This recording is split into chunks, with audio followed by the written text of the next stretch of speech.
সাদা বলের দুই ফরম্যাটের সিরিজ খেলতে ঢাকায় অবস্থান করছে আয়ারল্যান্ড নারী ক্রিকেট দল। ওয়ানডে সিরিজের ফাঁকে আজ মিরপুরে রিকশায় এক অন্যরকম সময় কাটালেন আইরিশ মেয়েরা। ইউনেস্কোর অপরিমেয় সাংস্কৃতিক ঐতিহ্যের স্বীকৃতিপ্রাপ্ত ঢাকার রিকশায় বিদেশি ক্রিকেটাররা জীবনে প্রথমবারের মতো চড়লেন, অনেকে আগ্রহ নিয়ে যানটি চালালেনও।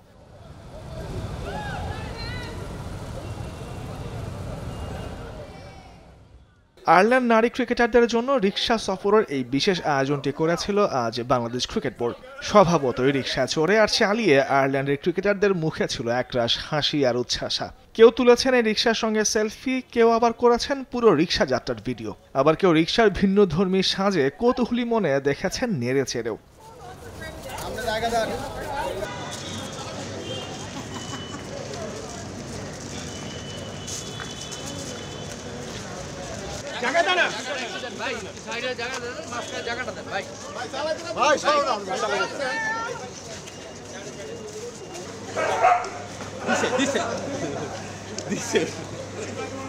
ঢাকার রিকশা যে শুধু একটি পরিবহন তা নয়, বরং শহরটির সংস্কৃতির প্রতীক, সেটি আরও একবার প্রমাণিত হলো।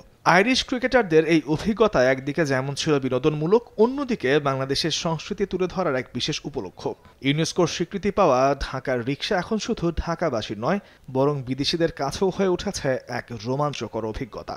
বাংলাদেশ সফরে এসে ব্যস্ত ঢাকায় মিনিট কয়েকের রিকশায় চড়ে সেই ঐতিহ্যের অংশ হওয়ার অনুভূতি গ্যারি লুইস, অ্যামি হ্যান্টারা অনেক দিন ধরেই মনে রাখবেন নিশ্চয়ই।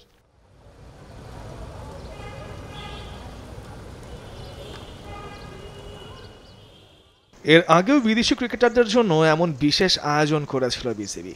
নিশ্চয়ই মনে আছে 2011 ওয়ানডে বিশ্বকাপের উদ্বোধনী অনুষ্ঠানে আয়োজন ছিল ঠিক এমনটাই।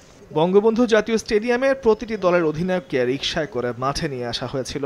সেই স্মরণীয় মুহূর্তে রিকশায় চড়েছিলেন Shakib Al Hasan, Mahendra Singh Dhoni, Shahid Afridi, Ricky Ponting, Eoin Morgan, Kumar Sangakkara, Andrew Strauss সহ বিশ্ব ক্রিকেটার তারকারা।